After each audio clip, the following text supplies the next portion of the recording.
service of CNC Worldwide.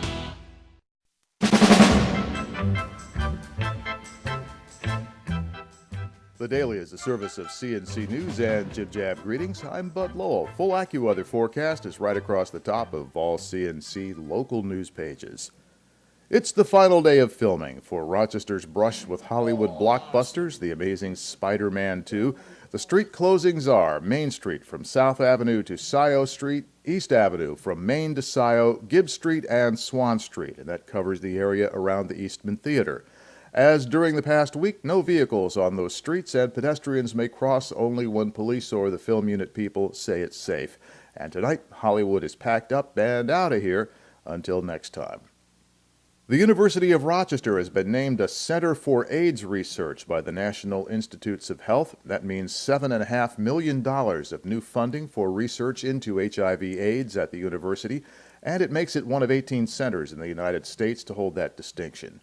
The funding is over a 5-year period, and it's for a special use to form collaborations between the University Medical Center and the other sciences at the U of R.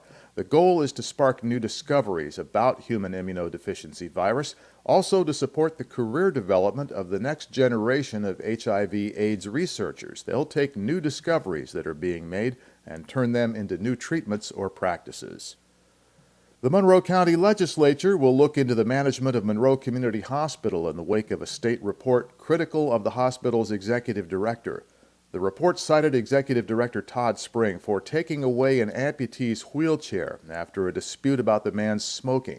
That left him confined to bed. The incident became public in March during the hospital's annual state inspection, and it's now under investigation by the State Attorney General's office. Republican Party Majority Leader Anthony Daniele says his members will work together with the Democrats on the legislature to find out why the hospital's board of directors has been inactive. But Daniele does not want to join a call by 2 of the Democrats for Spring to resign. Daniele says that's up to the county administration, and it should wait until the Attorney General's investigation is finished. With Lieutenant Governor Bob Duffy on hand, the state honored 16 fallen police officers at a memorial in Albany on Wednesday.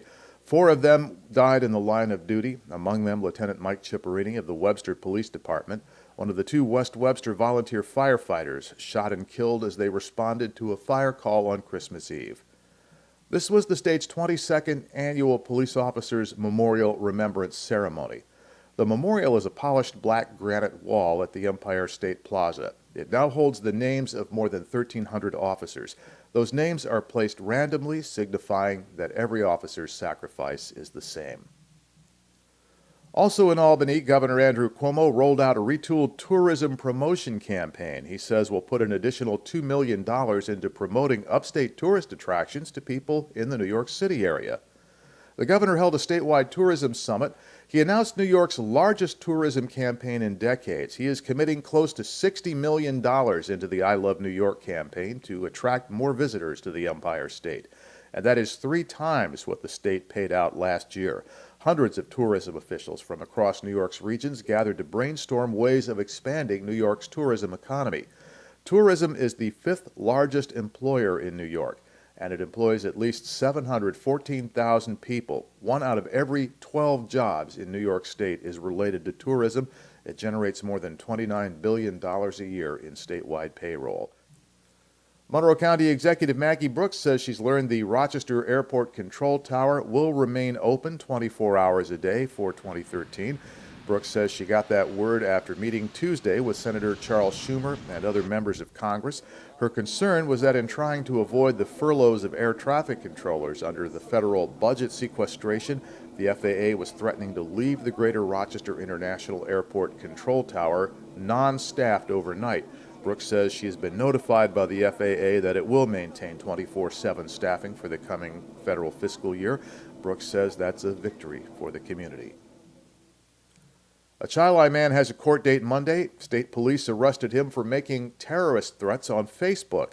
They charged 36-year-old Gary Batista of hacking another person's Facebook page, then using the hijacked identity to post threats against the New York City Fire Department.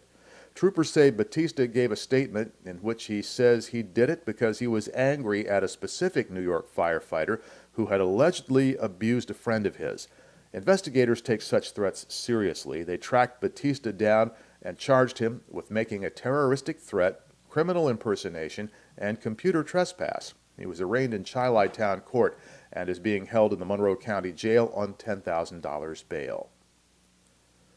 Newsweek magazine has released its annual ranking of the nation's best high schools. Some Rochester area schools are in the top rankings. Pittsford Sutherland is in the top 100, 61st place nationwide, 12th best in the Northeast. They have a 98% graduation rate and 97% of the students go on to college.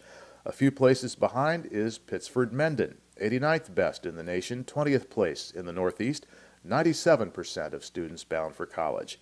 Webster Thomas, Penfield, Brighton, and Honeoye Falls Lima high schools all made it into the top 500.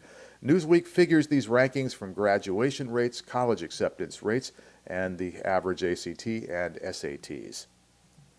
Monroe County now has a special operations unit with specialized equipment and training to respond in case of disasters, major emergencies, and crisis situations. County Executive Maggie Brooks unveiled that new unit yesterday. It combines the capabilities for water and ice rescue, rope rescue, rescue from a collapsed building or a trench collapse, and rescue from hazardous materials exposure. Area fire departments and EMS providers put up the staff for this, and they'll share use of the unit's expertise. And the state gave more than $500,000 to cover some state-of-the-art rescue equipment for the unit. It will be based in Gates. The trial of Devontae Lively and the murder of East High School student Larry Butler continued Wednesday with introduction of telephone records believed to link Lively to the crime. Lively is accused of beating and stabbing the 17-year-old girl to death in his grandmother's basement and then dumping her body in a neighbor's swimming pool. An investigator testified that text messages were sent from Lively's phone to Butler's asking her to come over, and she replied they had nothing to talk about. On the day Butler vanished, Lively texted a friend asking if he could help him clean blood out of a carpet. Under cross-examination by the defense, the detective said he believes Lively sent those texts, though there is no way to be 100% sure. The trial continues on Thursday. A man wanted for murder in Philadelphia was arrested in Rochester this week through the joint efforts of the U.S. Marshals Service, State Police, and the Rochester Police Department. Tymir Jones was one of the Philadelphia Police Department's most wanted fugitives. He was picked up leaving a house on Congress Street after the Marshals Service got a tip on his whereabouts. Jones is wanted for a 2011 murder in Philadelphia and for the shooting of a woman in Pennsylvania last summer. He's at the Monroe County Jail and is being extradited back to Pennsylvania. And Greece police say they've arrested a teenager in connection with at least 2 out of a recent string of car break-ins across the town. They've charged 17-year-old Sean Seaman with grand larceny and petty larceny for breaking into cars on Picturesque Drive and on Sierra Drive. They say he's a suspect in some of the other break-ins as well. Seaman was arraigned in Greecetown Court. To the left of the player window are links to these and other stories, and at the bottom of the page, links you can use to post news items and things you know about directly to us. Let us know if you've got some great cell phone video. The next news is as it happens, updates are as necessary, and as always, you help us be the judge of that by what you share. I'm Bud Lowell, CNC News.